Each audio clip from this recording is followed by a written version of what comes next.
Welcome to another episode of It's a Long Beach Thing. Be sure to subscribe on your favorite podcast platform and like us on Facebook and on Instagram. We have another great show for you today. We have St. John Bosco varsity lacrosse coach, Coach Ness Gaffard. How are you, Coach Ness? Man, I'm doing fantastic. It's a blessing. Thank you so much for inviting me.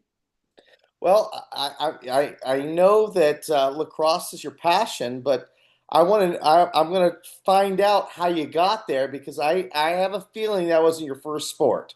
So it's going to be fun to kind of pick your brain on how you got into lacrosse because I know you are knee deep in lacrosse nowadays. Yeah, it's kind of like my whole thing, but the way I got involved with it is I grew up in Brooklyn, New York. We didn't have a ton of lacrosse in the city. Places like Staten Island had it, but we never saw it. And I went to high school from 2008 to 2012. So my family moved out to Long Island, New York, and Hempstead. It's not really that far from the city. Um, and I was playing football and I wasn't happy with the play time I was getting. I wasn't really happy, just how things were going. But I didn't start playing football till I was in high school, so I was kind of a late person. Like some kids have been playing since third grade, fourth grade, fifth grade. We moved around a lot and we always had stuff going on in our lives, growing up with my mom, my grandma, and my uncle Willie. So I never really had time and they never really had time to invest in youth sports for me or maybe we did and then like we quit or something. But I say all that to say this, not for nothing. My coach, Dupree Jones, got me into lacrosse. He told me, if you want to up your football game, you got to start playing multiple sports. So he said, in the winter, you either got to choose wrestling or basketball or indoor track. And I said, I'm gonna try wrestling. I said I didn't want to do those other sports. Then in the spring, it was either track, lacrosse, or baseball. I was like, well, you get to hit people with sticks in lacrosse, so can't be that bad of a sport, right? Didn't really know what I was doing, but I got pretty good at the sport pretty quickly. I became a captain of my high school team, within just a year of playing. Luckily, when I was a freshman, we had a good senior class with a lot of talented players that went to schools like Adelphi, which is NCAA D2, and schools like Farmingdale State, which is NCAA Division III. So, after those guys graduated, I kind of started gravitating more toward lacrosse because I had coaches inviting me out to come play at these showcases, to join these different teams, to play more lacrosse during the off season outside of the regular school season. So, I just kind of jumped at that opportunity. I just wanted to be on the field. I got to meet a lot of cool people with the different teams I got to play on. I got to see a whole different side of New York that I never really, paid attention to or got to see growing up in my little bubble in Brooklyn. You know what I mean? So, I'm very thankful to all the coaches, the people I've met, even the parents who realize like, hey, this kid might need a ride, or we should pick him up, or don't worry, like when we go to this tournament, you can stay in our hotel with our sons. You know what I mean? So that's what the lacrosse community is about. It's the medicine game. When you talk about its Native American roots, and the medicine can be interpreted in so many different ways, and I feel like the messaging behind that is so broad and encompassing that I think, we all know what it means deep down and we've had those experiences, or we might, be on the path to having those experiences, but it's a game that really brings everyone together, regardless of your background, your skin color, your language that you speak, the viewpoints that shaped you growing up, something about that stick, that ball, and just being outside brings everyone together in a very beautiful and harmonic way, if I could say. So obviously, with hearing you talk, there's a lot of passion in lacrosse for you. But in that period where the coach said, "Hey, you got to play multiple sports; it will help your football." When did it start to change? Where you know what, kind of like this lacrosse thing more than I like my football. It started to really change, I would say, my sophomore year because, like I said, I started to get invited to teams. I became a captain. Even my senior year, I think I, ruptured my spleen after a football game, and I could have probably played on it. I chose not to because I wanted to play lacrosse. I already was going to miss so many games.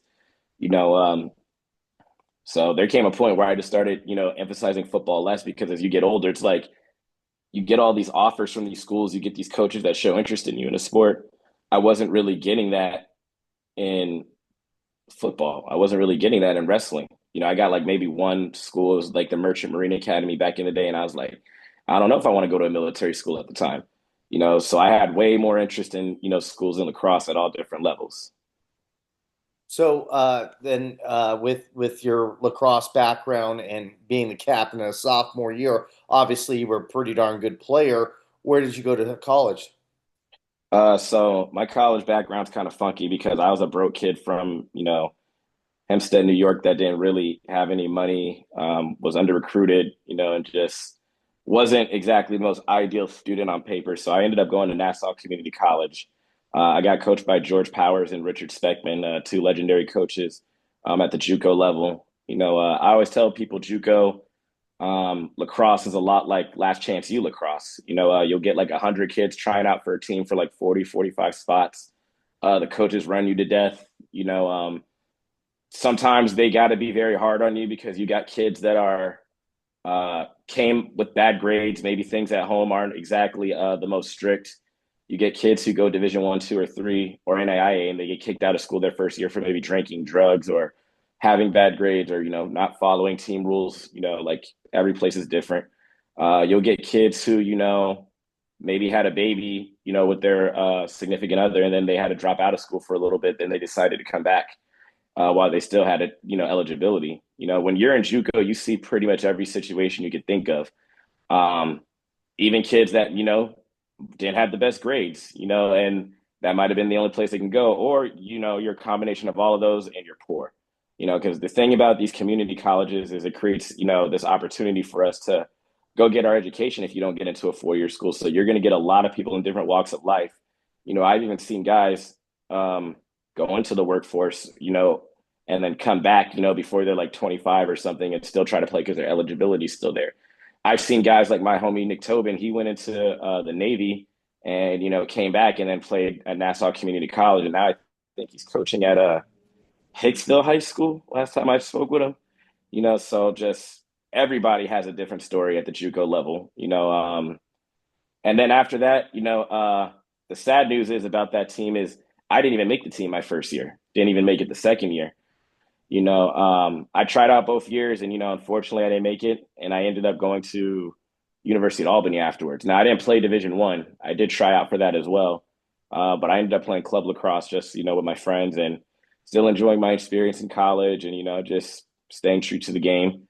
I got to meet a lot of cool people, at our school that were on our Division One varsity team and on our club team that are still friends to this day. The Thompson brothers are a big reason why I play indoor lacrosse now. And a lot of the different guys that we had at our school that were also from the res, like Seth Oaks and Sean John Maloney. Even though he kind of dropped out later on.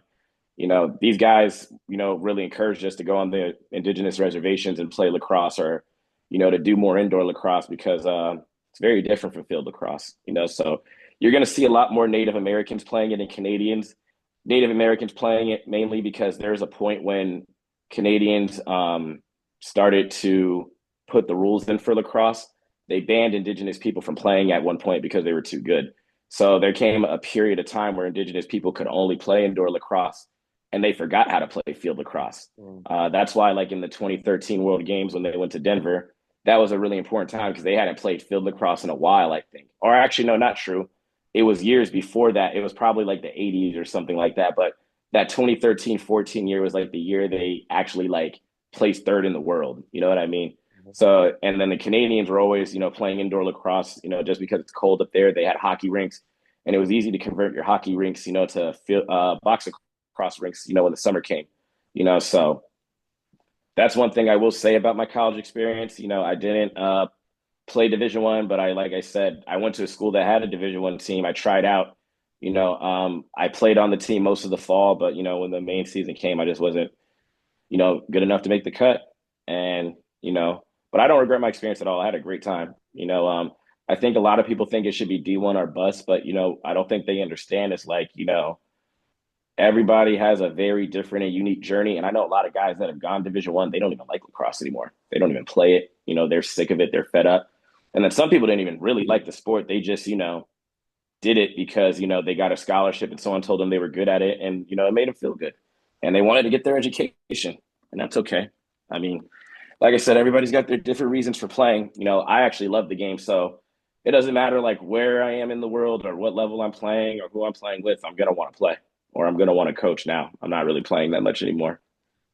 But you bring up a great point because, as you know, we've talked in the past. I work with a lot of high school athletes on the mind, but not on the sport, but on the mind. And I have a lot of athletes that have that mentality, regardless of the sport. It's D1 or bust. But I feel that there is a lot of opportunity, especially in the JUCO levels for sports, developing your body because a lot of these athletes are still developing as Yeah, not only mentally but physically. And sometimes it takes a couple of years to get that maturity mentally and physically to be an elite athlete. So absolutely. it's nothing. I feel that there's nothing wrong with going to JUCO or Division 3 or wherever you can get your chops and develop your skills. Like he's talked about, a lot of these kids they come in D1 and a lot of them are playing and they're sitting on the bench and a lot of them they're not having fun. Most athletes want to play. They want to play. They want an opportunity to play. And if they went to D3, D2, or JUCO, they'd have the opportunity, and that's not the end. Maybe, they just need a little bit more time to develop and get the skills they need to play a D1 or go on to play Absolutely. professionally somewhere. What are your thoughts on that? My thoughts are you're 100% right. And, I just feel like mainly because of, and you're right, it's true in any sport. Everybody wants to play Division 1 because it's considered the highest level.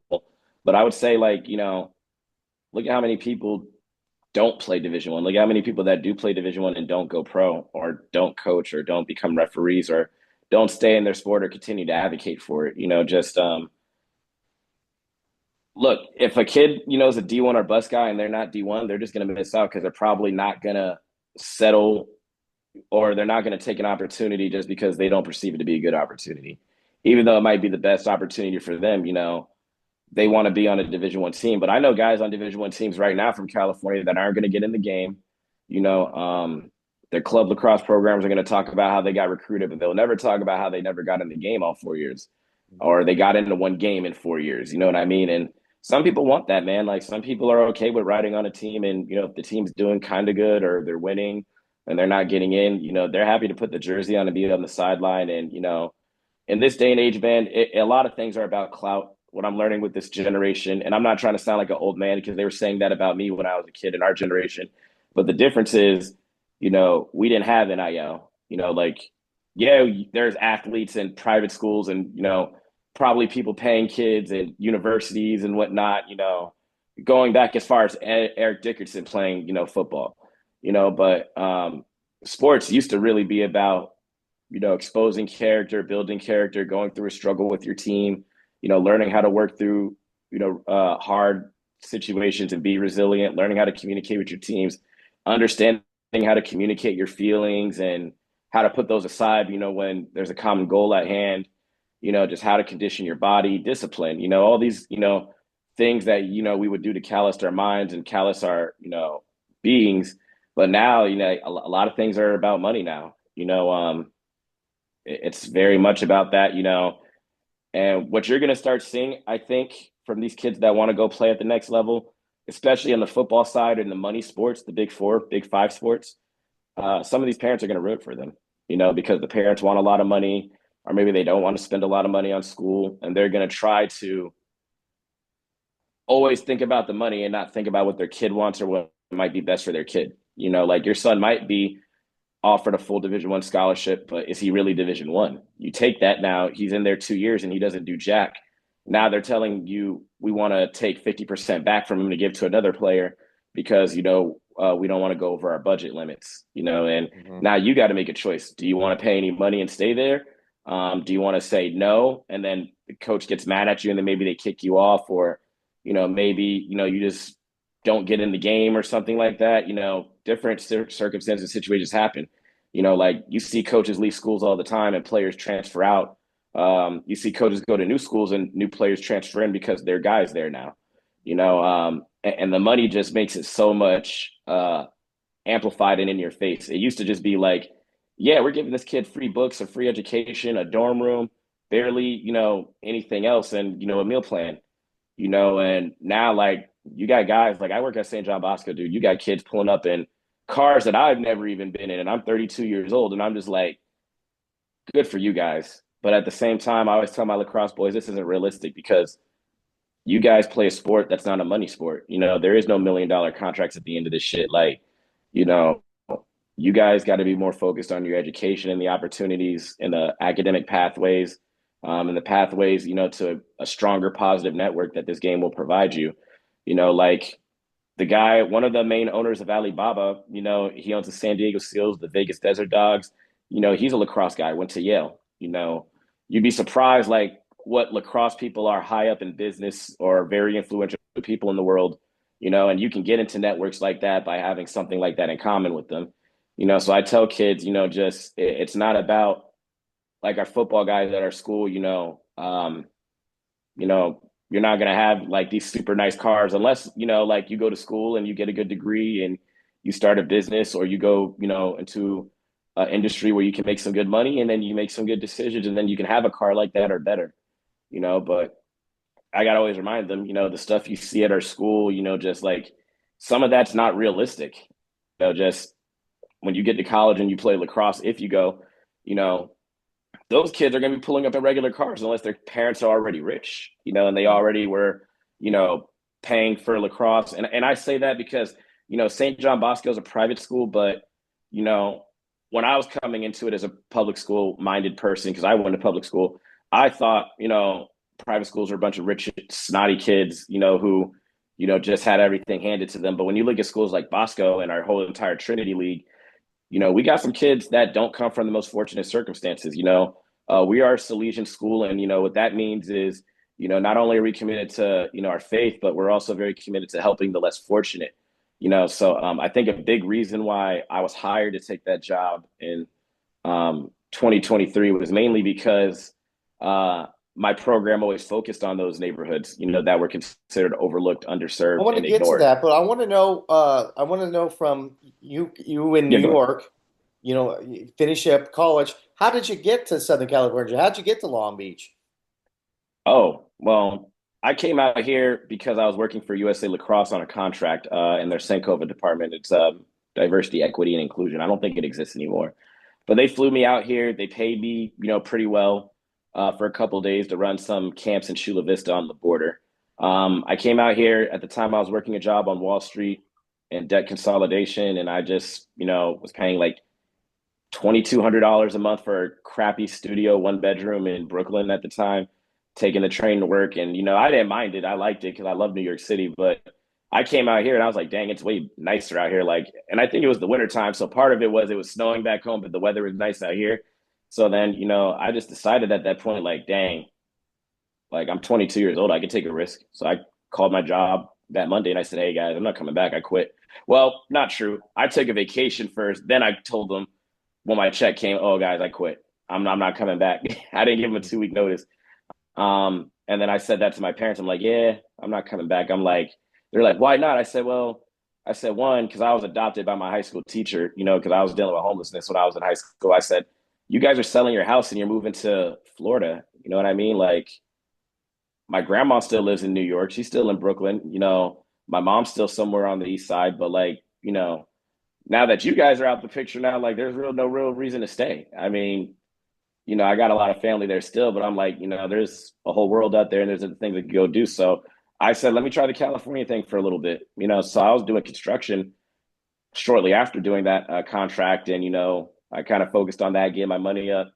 I tried out for the San Diego Seals. It was their first year having a professional indoor box lacrosse team, and I did pretty well in the tryout. Unfortunately, I didn't get invited back. I think I lost like one face off that tryout.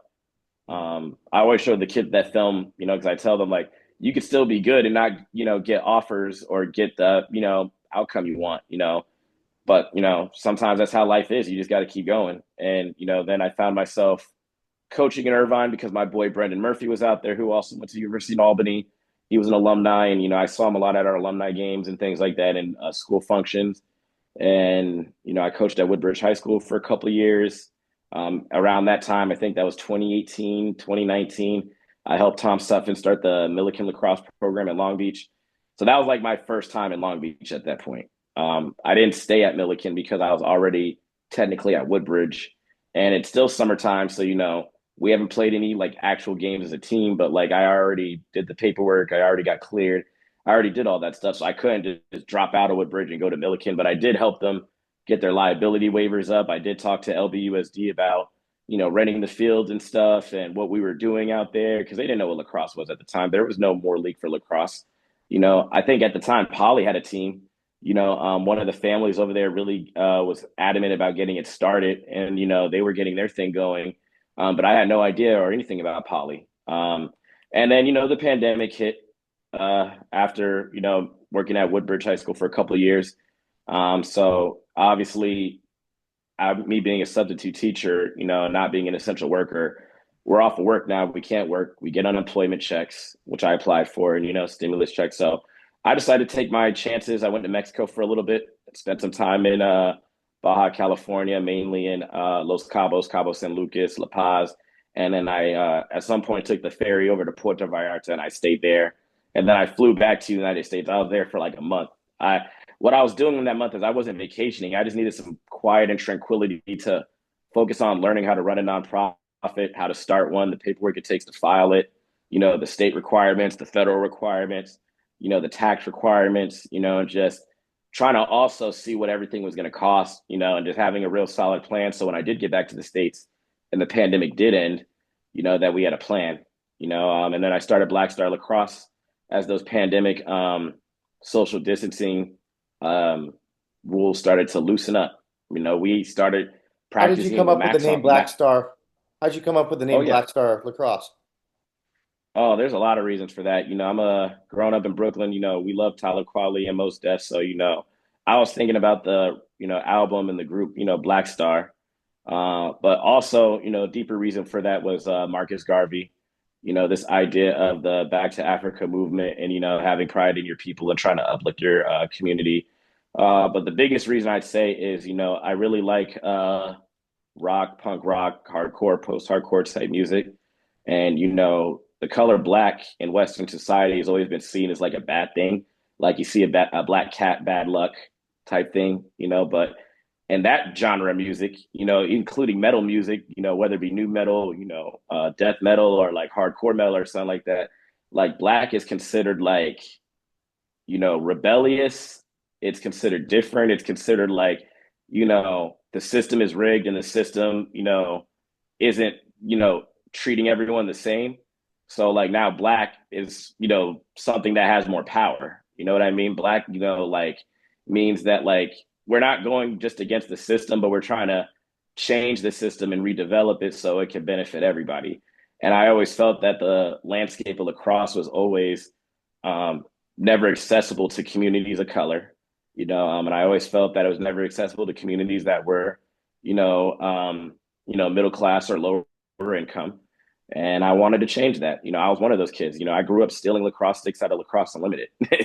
You know what I mean? And I told my kids I never wanted you guys to do that because I never got caught. But like if I did, like, it would have been problems. And, look, I had, coaches that were cops and detectives. They probably would have helped me out. But like, you don't want to make those phone calls. That's embarrassing when Yeah. you let your coach down and then you got to tell them you fucked up.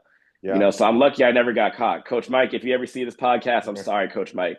But I promise I paid it forward and I never got in any real trouble after that. But, I say all that to say this, that's kind of how I came with the name Black Star Lacrosse, just, the idea that, we're kind of stars and we're unseen and, the system that, we're fighting against, this idea that, people of color can't enjoy this game despite it being an indigenous sport.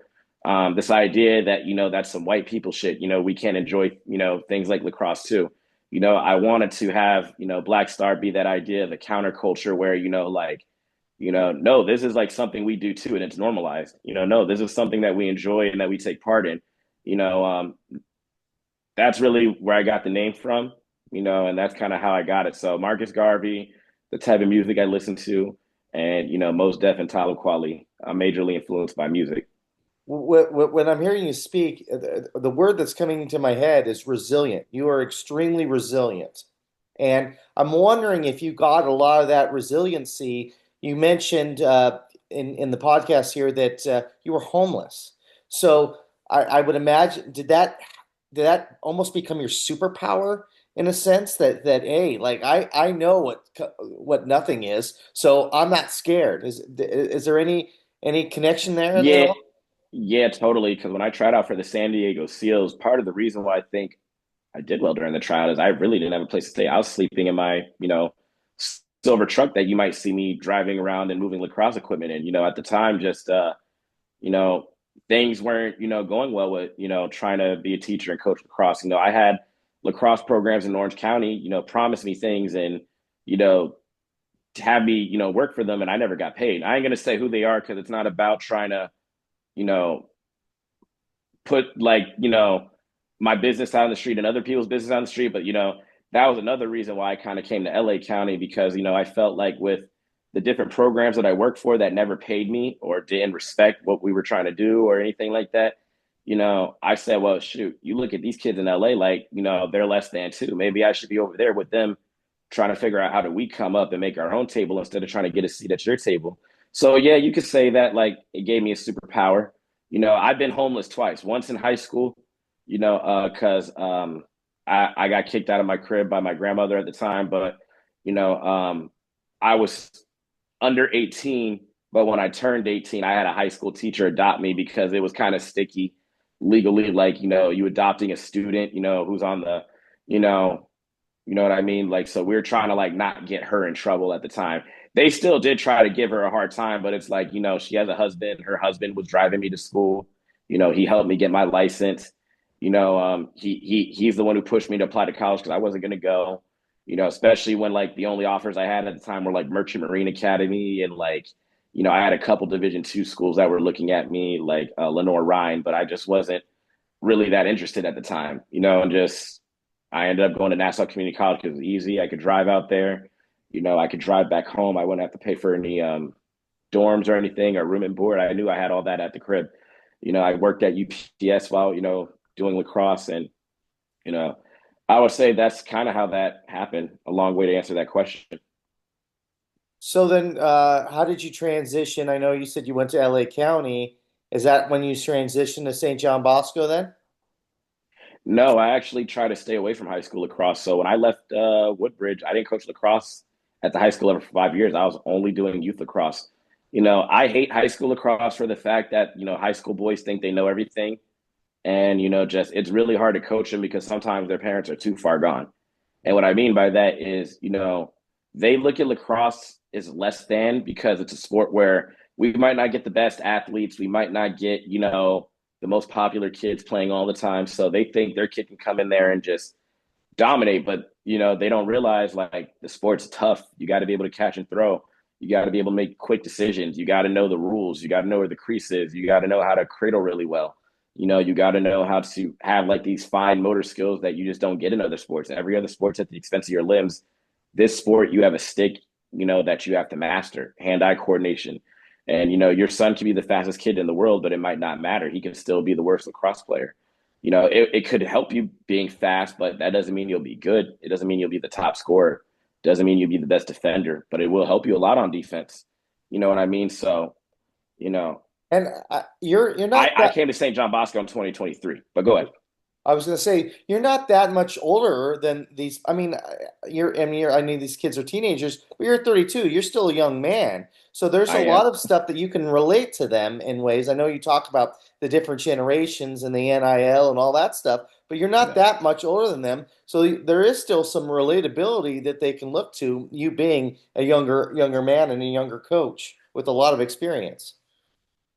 True. I always bring in younger coaches though, just because, I feel like sometimes they tend to resonate more with the kids. There's some things because I'm the oldest coach on staff, they won't share with me. But, to your point, you're totally right. Because I think at Bosco, I'm the youngest coach on staff right now. I got that job when I was 29 years old, and I don't think they've ever hired a coach under 30 ever really. You know, I'm also the only black coach, at Bosco. I'm also the only black coach in the Trinity League for lacrosse. And I You're the think only there's, black coach at St. John Bosco? yeah, that's a head coach. That's a head Really? coach. I Yeah, we don't have any other black head coaches, so it's always funny Wow, because when that's I wear my interesting. Bosco shirt, everybody's like, "You coach basketball, football? No, lacrosse." And they always give me that look, either what's lacrosse or oh, I would have never guessed. It's just like, I always tell people you can't judge a book by its cover. Mhm. Like I know dudes who gang bang that are your skin color, and the gang they bang in, are look all their friends and homies look like me. Mhm. So it's like LA's such an interesting place, kind of like New York City, where you really can't judge a book by its cover. Like, you could look at me and say, "Oh, he looks like a running back. Maybe he coaches football," but it's like, no, actually, my main thing is lacrosse. I help kids get opportunities in lacrosse. And the reason why I take my job so seriously is because I do want to set a good example. There's not a ton of us coaching lacrosse. I think maybe in private schools in the state, there's like 4 or 5 of us. It's like me, Johnny Christmas, and Devin Maxwell. Um, I don't think my boy Ian's at Santa Fe Christian anymore, but there's not a ton of us. And then those of us that are head coaches, it's definitely less than like 7 or 8. I could probably call every single one of them right now. So we don't have a ton of representation in this sport. The black population in Southern California and California in general has been declining, and just you got to be comfortable with yourself, your community, your culture if you want to grow this game. I think I'm probably the only black coach that works in, black, brown, and indigenous neighborhoods. If you really looked at like where all the other coaches coach at, the neighborhoods, whether public or private, the club teams they do, the rec teams they do, I think I probably in LA County might have the most diverse team Mhm. just because of the neighborhoods that I have relationships with and where I pull kids from. And because we go literally from Lancaster to Long Beach, I think that I have a very unique program to a point where just like, we are about to be the model for growing the game out here. We're hosting the Olympics, and I think it's going to be a very exciting Olympics, as we, get more opportunities for these kids to play over the next couple of years. When you got in at 29 at St. John Bosco, which is a huge feat on your part, obviously it's because of the knowledge you have in the game and your leadership. What was kind of your theme going into St. John Bosco? Because this was at 29, even though you were really young, that this wasn't your first rodeo, so you already had an idea of what you wanted for the squad. What did you bring to to St. John Bosco that they didn't have before you came there? So what I brought was, according to the athletic director who hired me at the time, he no longer works there. He felt that because of our Salesian values were so aligned with my personal values, that I was going to be successful because he grew up in South Central LA where I was living at the time.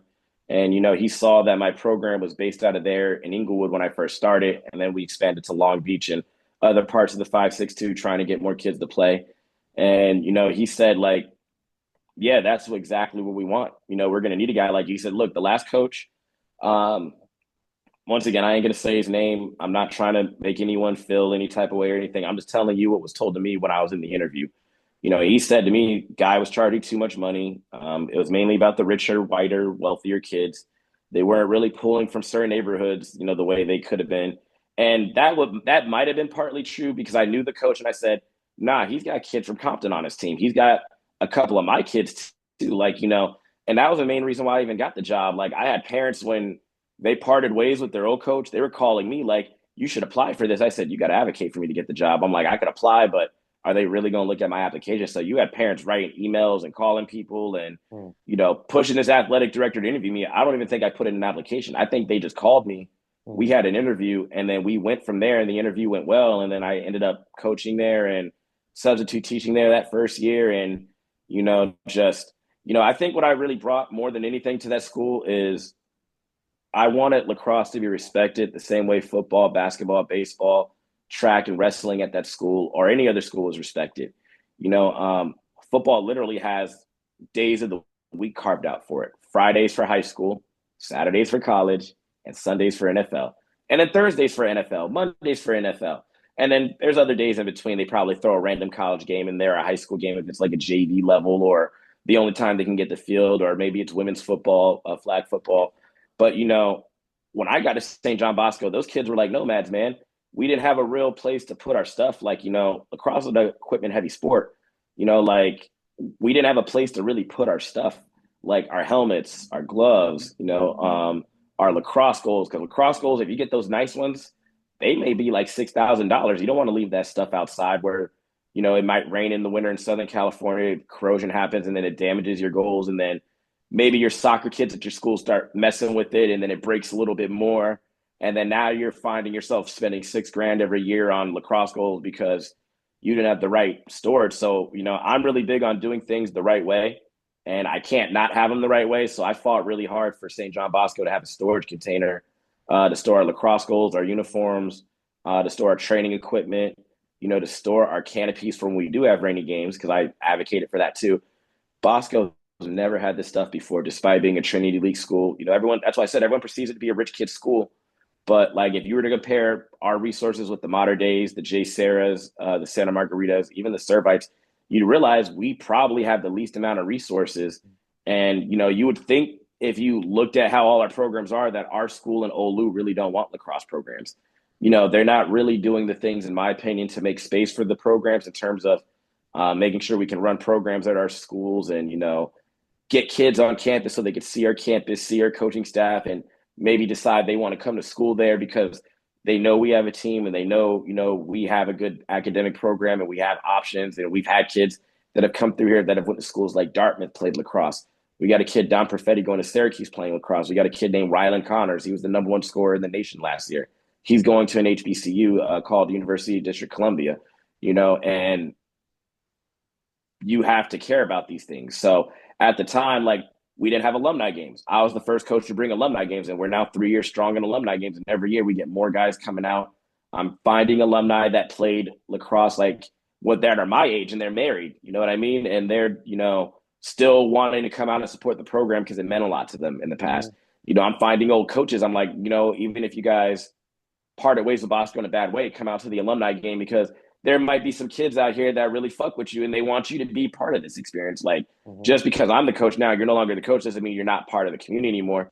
So I think what I did is, I really try to inspire that St. John Bosco alumni community and current community.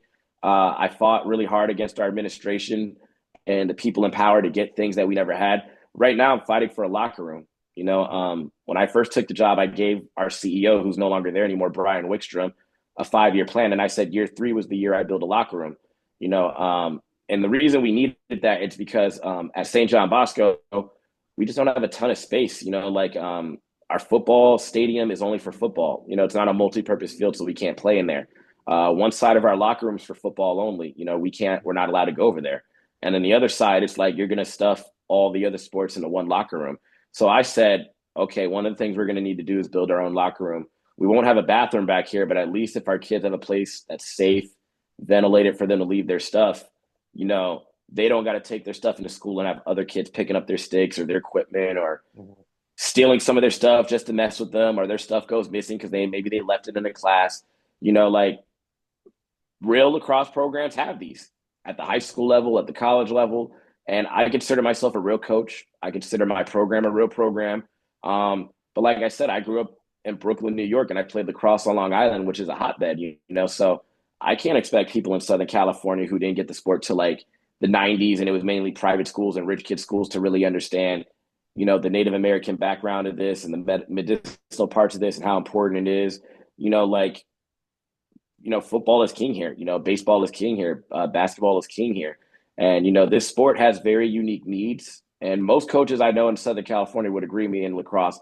And a lot of these athletic directors, and people in power don't really understand that you can't treat this sport like other sports because it's too different. And they try to, and that's why their programs fail. So when you see these guys start lacrosse programs and they end really quickly, it's mainly because they try to treat it like other sports, and it's like, no, you can't do that. This sport is older than every other sport that's at your school. It's the oldest sport in America. Um, and when you bring genders into it, the rules are totally different. The stakes are totally different. You really got to know what you're doing if you're going to run a program, and you really got to want to know what you're doing if you're running a program. And I think with St. John Bosco, they just didn't really understand the sport.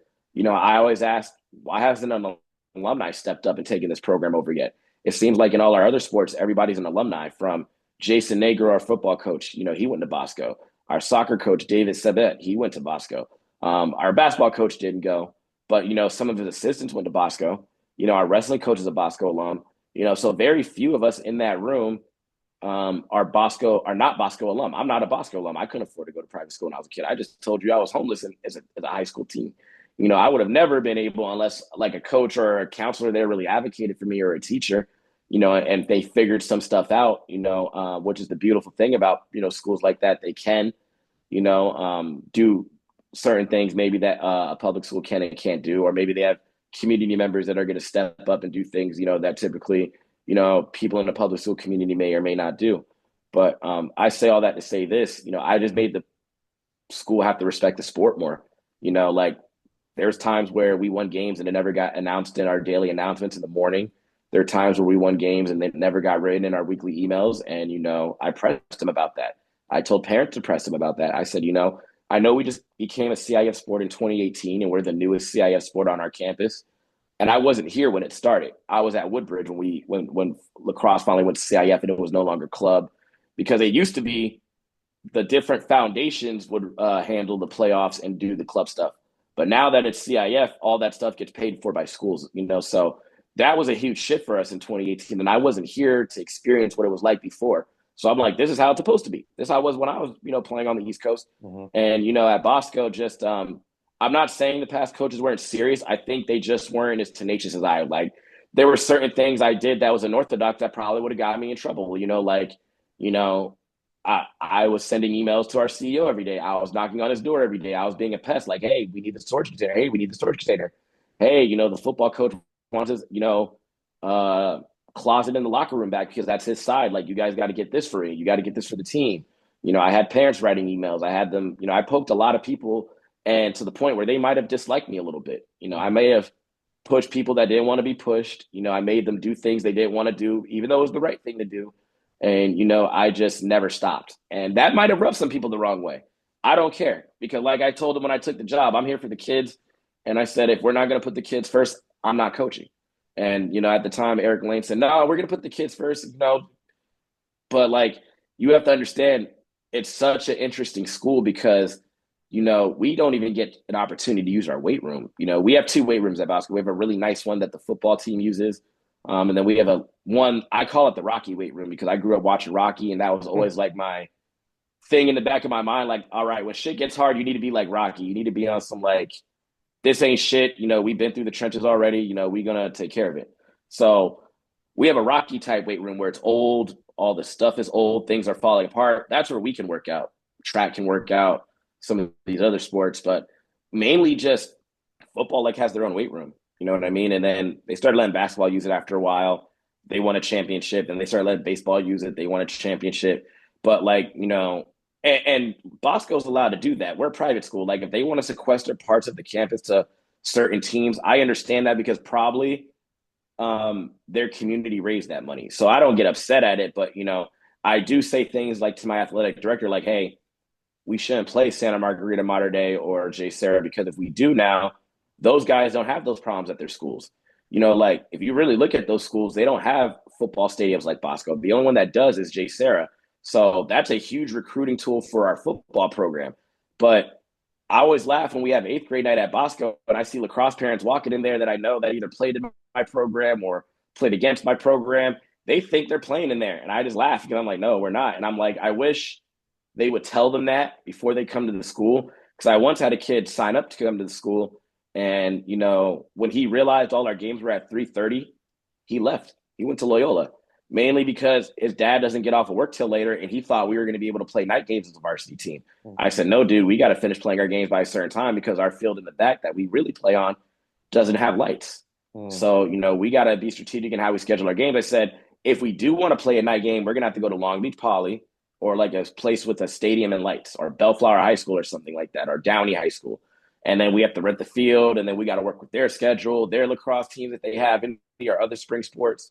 So I had a kid leave Bosco because of that, came in first semester and was out, went to Loyola because, he wanted to be able to play night games so his dad could come watch him. Good player too, but, it's things like that, we struggle with. But like I said, I can't get mad. Like, we're such a good football team, and we have great coaches, and we have a good staff, and it's just like, I'm conflicted. I want to see all the kids be successful and win, but I don't know if it means sequestering one group from having access to certain facilities So is going to what's your help us get vision? there. What would your vision be for St. John Bosco to recruit the players you want to recruit all over and for these eighth graders to come in going, oh man, I want to play lacrosse here. This is pretty cool. What would that vision look like? What needs to change? What needs to improve?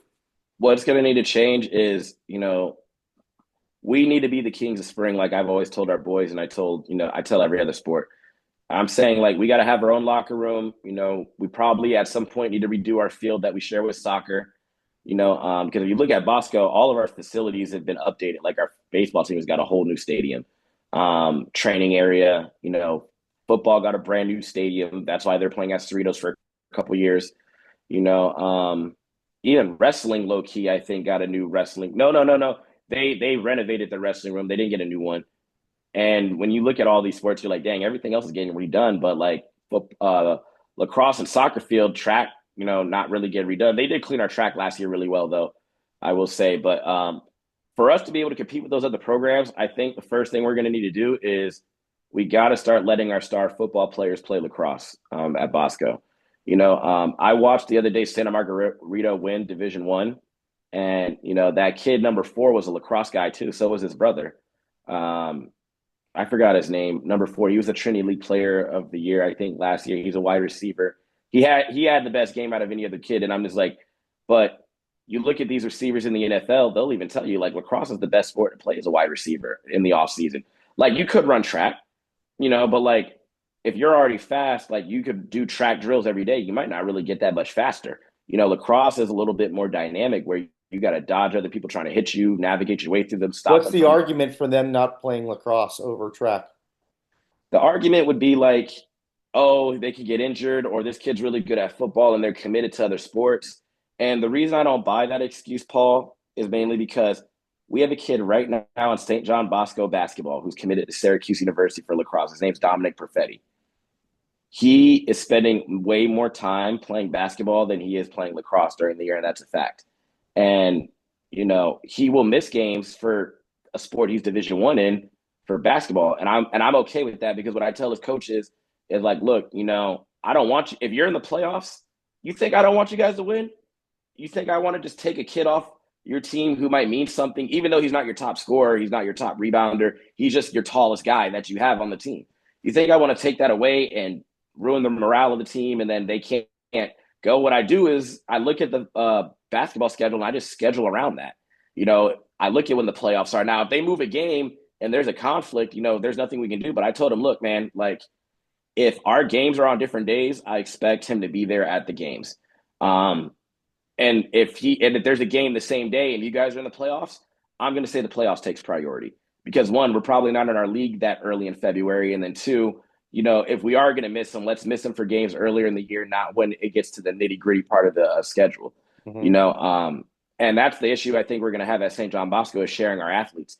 You're going to laugh at this. Madden Williams, number 7 on our team, played lacrosse for me when he was in 7th and 6th grade when he played for the Irvine Rangers. He's going to Texas A&M to be a wide receiver and continue his education. Luke Fahey, the Mission Viejo quarterback, going to Ohio State to play with my boy Julian Sain. I know his dad, Dan Sain, very well. I used to work for Dan. And Luke was a lacrosse guy too at Mission Viejo. Played lacrosse for me when he was at in Irvine for the Irvine Ranger team when he was in 6th and 7th grade. Jonas Smith was another kid that played for me. He's at UCLA. Now he's hurt, but he left Santa Margarita early to go to UCLA because UCLA has a really good medical program. He dealt with some injuries at the end of his high school career, so it just made sense for him to finish school early and go to UCLA early to start rehabbing and getting ready to play at the next level. I got more kids that I've coached. I've been really lucky to coach since I've gotten to Southern California that went pretty far in this sport. Vance Spafford, he's going to University of Miami, and he's a wide receiver. Vance Spafford was a very fantastic face-off guy in lacrosse when he was in 6th and 7th grade.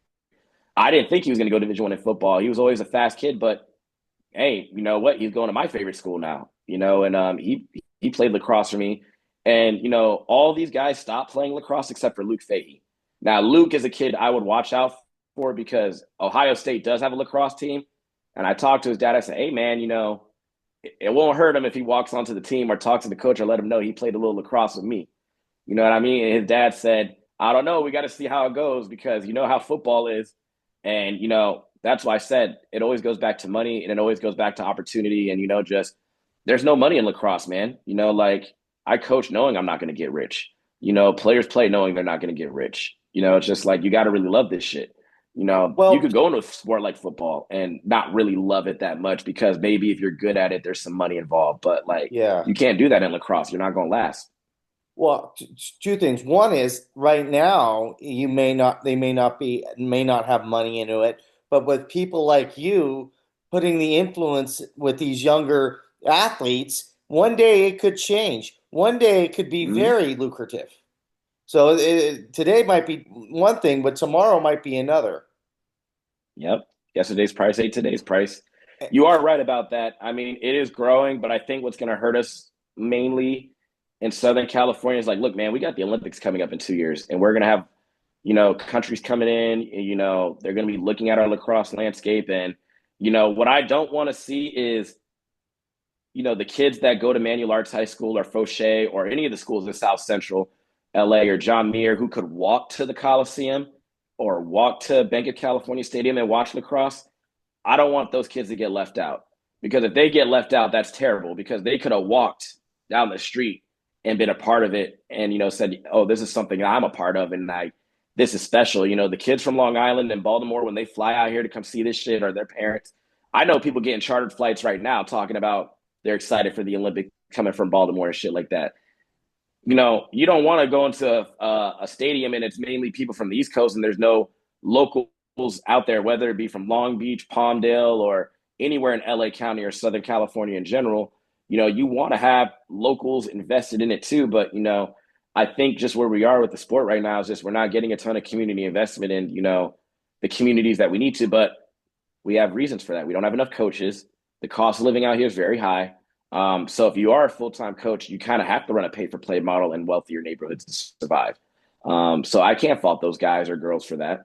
And with not having enough coaches, programs start to die. Like Manual Arts had a high school program. Jordan and Watts had a high school program. Huntington Park had a program for a while, boys and girls. So did Augustus Hawkins. Cabrillo, you could ask Danny about that. He was the coach at Cabrillo, and they lost their team. And it's just like I'm watching all these programs crumble because we don't have coaches stepping up when guys age out or they can't do it anymore, or maybe like they don't have time to do it anymore. You don't have these kids who are now grown who could take these programs over. I call them legacy program people, and that could take your program over and keep going. But when you go to New York or Long Island, like I said, it's the same thing at Bosco. Look at who took the teams over. It's all alumni because they really care about the team. Look at who gets people to open up their pockets and their checkbooks to donate to the team or raise money for the team. Alumni. It's like if you look at Long Beach Poly, for example, a big reason why I feel like they always have alumni is because those kids are really proud of their school, even when they become adults. They get a lot of support to the point where, like, even if they get a coach that wasn't from Long Beach Poly, I guarantee you their assistant would be from Long Beach Poly.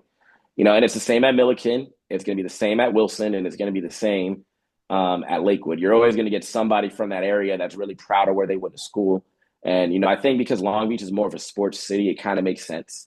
They actually have real PE programs in their school. They make kids dress out. PE teachers really use the pacer test and blow the whistle. You go to some of these other schools in LA County, you're like, this shit ain't PE. Yeah, you got these kids outside just to be outside. You're not doing any real organized, like, physical activities or teaching them any sports or making them work on their physical conditioning or their cardiovascular endurance or their strength training, you know what I mean? Like our flexibility. You're just like out there. Speaking of, you said legacy. When it's all said and done, what does lacrosse look like because of your influence? What I'm hoping is this county has teams in, more neighborhoods than it does now. And I'm hoping that with this league that we're starting, we're going to be able to have kids from South Central play against kids from Long Beach, have kids from Palmdale play against kids from Inglewood, have kids from just different parts of the county that we have our programs in that, we can get field space in, we can get relationships with the schools in, and we can build teams out of, I want to see them play against each other because I think, when you see a lacrosse league that has the diversity that we have, which is going to be very reflective of Long Beach, I think it's going to inspire other people to say, hey, I can start programs too. When I started Black Star, I had guys in Florida calling me like, how'd you get this going? We want to do this too. Can you give us some tips? Help us get our nonprofit up. How did you get your kids in your program? Help us make flyers. You know, when people see my program on social media or, when we were on Darren Haynes, on the news that one time, that inspires people. They're like, oh shit, like even when I rent fields, like I went to Jefferson the other day in Long Beach, the middle school. Custodian said, I saw lacrosse was going to be here, but I didn't think this many black folks are going to be here. So he was surprised too. He was just like, and all our coaches are, and Mexicans and Puerto Ricans, and he's like, I didn't think for lacrosse that was going to be the demographic of people pulling up. And I coached at Snoop Dogg's youth football league. I coached for the Baldwin Hill Bruins, and you look at the SYFL, that is a black league. You go to the AAU football programs or any of the other, those teams are a little bit different demographics based on the neighborhoods that they're coming from. And like I always say to people, my team looks the way that it looks mainly because we're still dealing with the effects from redlining in, the early 1900s, the second migration, and all these different, racial covenants and, racism and laws that, affected us to this day. So I said, of course, if I practice at Rancho Cienega Sports Complex in Baldwin Hills, I'm going to get mostly black and brown kids. Of course, if I go to Long Beach, I'm going to get Cambodian kids, white kids. I'm going to get, Mexican kids. I'm going to get kids that are biracial. You're going to get a little bit of everybody in Long Beach. And that's what I love about Long Beach. Of course, if I go to Southgate, I'm going to get a heavy, Latino population. And the funny thing is these neighborhoods change like every 10 to 15 years. People move in and out, different demographics of people come in and out. So my success is getting 500 kids in this county playing lacrosse. There's a bunch of teams. We have a thriving league. We don't have to worry about where we're getting field space. A big barrier we have is field space, just because, like I said, people don't know what our sport is. They're worried we might break something, or they have these unrealistic, quirks about the sport because they don't really know what they're looking at, or they don't know what it's about. So, sometimes people don't rent us fields based off of that, even if we have the resources to rent it, and I'm hoping that changes. I'm hoping lacrosse becomes a more normalized sport like football, basketball, baseball, tennis, soccer, and all those other sports you see kids playing when you drive by school, a park. That's what success will look like for me. Success would be, kids when they go to college and they come back, they want to be coaches. They want to volunteer, or maybe they get their little brother or sister or kid on their block that they grew up with playing lacrosse. Maybe they become referees. Maybe they don't even do any of those things, and they're like, working for a big, Hollywood studio or something, and they have an opportunity to make sure money goes to inner city lacrosse. I hope they're like, I know of a program, or let's go find a program if you don't know of a program to give that money to. I want them to continue to support this ecosystem and be a part of it, even if they can't play, ref, or, coach. And there's ways to be a part of it. Maybe you're a media guy and you take pictures. Maybe you're a sports person or a person who does podcasts and you interview coaches, or you interview players, or you do what the 562 does and you highlight the different schools. Like, there's a place for everybody in this game. Maybe you string lacrosse sticks, or you have a retail store. Maybe you do private lessons, or you train kids, or footwork and things like that. So that's what success is going to be for me, is that long after I'm gone, like Black Star still exists, or at least the energy around Black Star and the love for the game still exists, in LA County, from Lancaster to Long Beach. And what would you say to kids, young kids looking for a sport? What would you say to them to maybe look at lacrosse as an opportunity? I would say come out, come on down and give it a shot. You really don't know if you like something until you try it. It is a tough sport to learn, mainly because, like I said, you got to master that stick. And, when I go into schools and I deal with beginners, they always get frustrated that they're not good at the sport right away. But I keep telling them it's so much easier to put a basketball in the hoop with no defense. It's easy to catch a football, when they're not playing great defense.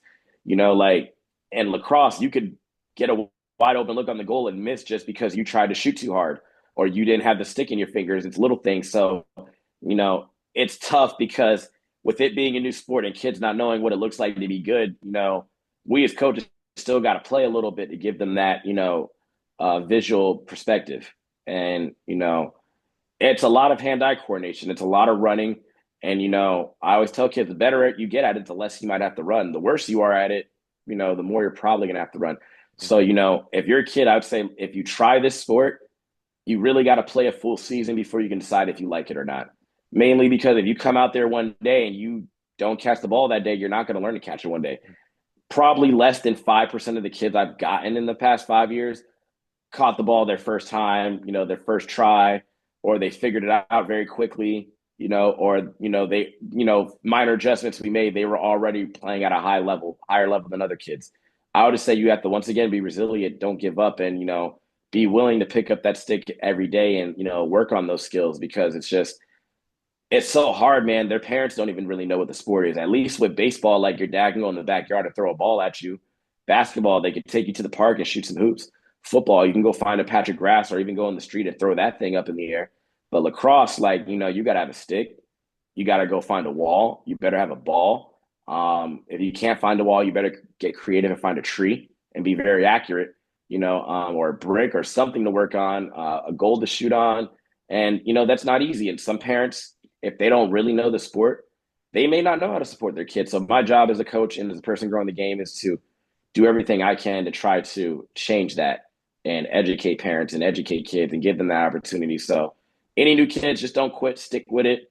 It's not going to be easy. Don't be easily discouraged and, just listen to what your coaches are saying and, just try your best, and that's all we can ask of you. And what last words would you like to leave our audience with?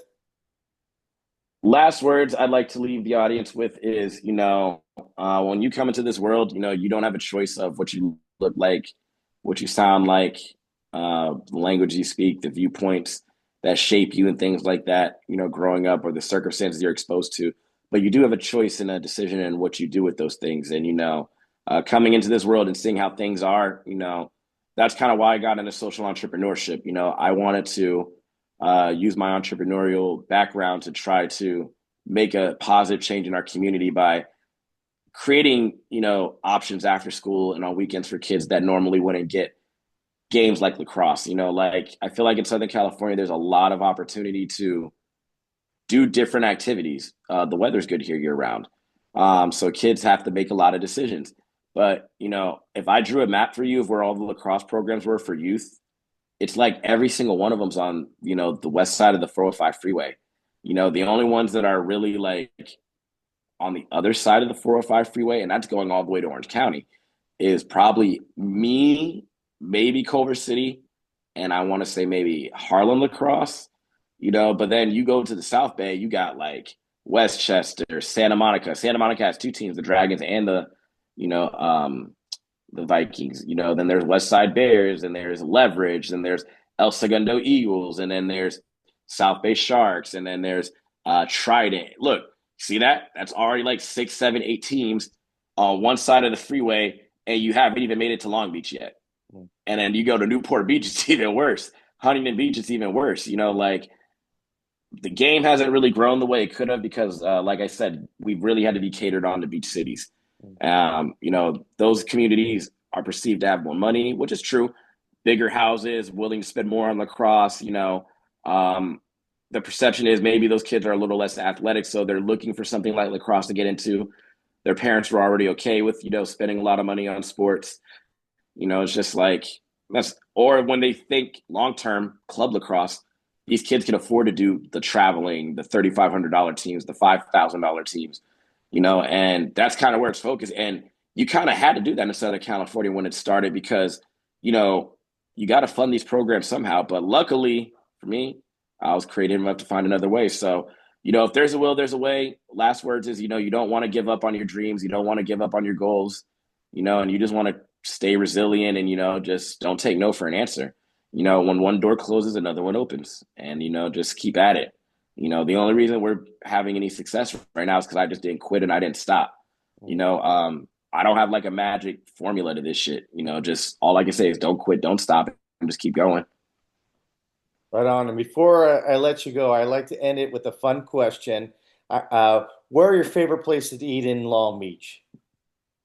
Ooh, that's a good question. Right now, I'm liking Ballast Point a lot for the views, for the drinks, for the menu that sometimes changes every season. You said top one or top three? Just give me a few that come to your head. Okay, so I would also say, what is that? Santa Fe and Porter's, that Italian restaurant over there in Belmont Heights. I like Santa Fe and Porter's. They got really good sandwiches. It reminds me of eating at Italian restaurants in New York when I go get the chicken parm. That's my go-to. I also like spaghetti there. Spaghetti is good, but the chicken parm is really my favorite thing. Um, and then I'll say another place I really like in Long Beach is he ain't really a restaurant, but my boy, a Hustle Boy Barbecue up there in North Long Beach. He be barbecuing outside his crib and selling plates. Shout out to Hustle Boy. Like, I like his food a lot. His barbecue's been pretty delicious. Um, and shoot, Long Beach has so many good places you can eat, so many good places you can go. Just Schlapp Muan, the place that has wings. They're over there, kind of like North Long Beach, Lakewood. Cambodian restaurant. He does mainly fried wings and chicken and like rice with like a fried egg on it and stuff like that. Like What's his that food is restaurant really called? good. Schlapp Muan. It's SCHLAPMUAN. Uh, shoot, it's right by Davenport Park, Okay. if you know where that park is. Okay. That's near And it's right Polly? by.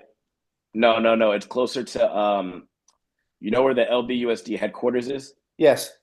Yeah, it's closer to there. Okay. So that's why I was at LBUSD headquarters, getting some stuff going, like my MOUs with the district and things like that and after school programs. So that's where I would go to eat because I was like, I always want to support the small businesses in Long Beach. You know, is a nonprofit that serves the youth. We do look to those businesses to support us to lower the cost for families and to keep the game accessible. So I try to always spend as much money as I can. I always try to take the coaches out there. If I gotta feed kids, I try to feed them at local places just because, you never know. Those might be the same people that are like, you know what, they've been coming in our shop every Saturday. We're gonna show them some love and make sure that, they can keep playing lacrosse because we want them to keep coming back and we want them to bring the rest of their community out here. And then, like I said, the Long Beach sports community is so very cool because you got people who will do things for sports that they are passionate about and it resonates with them, especially if they're doing well in their adult life, from a entrepreneurial standpoint, or maybe they know people who can help, like you look at all the football players that come out of Poly and what they do for their teams every year, under the table and quietly, it's just like, if it wasn't for that, that school's not necessarily a rich school either. Like, they find ways to, have new uniforms and have coaches and have the things that they need to compete at a high level. So, that's what it's about, man. It's about giving back and having that community support everybody, and then trying to make it, good for these next kids coming up. Though let's not make it too good because it might make them soft. They need a little struggle. Amen to that. And hopefully you can get a program at my alumni, which is down the street from Polly, St. Anthony.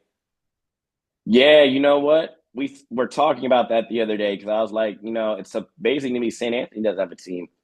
A lot of private schools typically are more likely to get a team first in Southern California.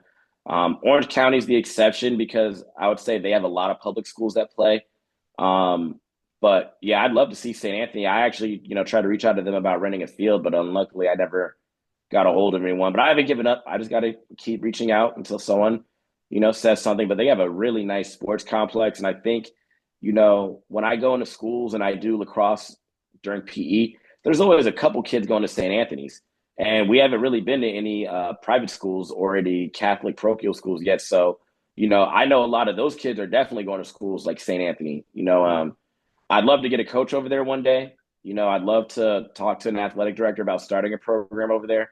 I think it'd be a really good spot, like I said, because of Long Beach's sports culture is so strong compared to other parts of the county, and the history, at all the different schools from public to private.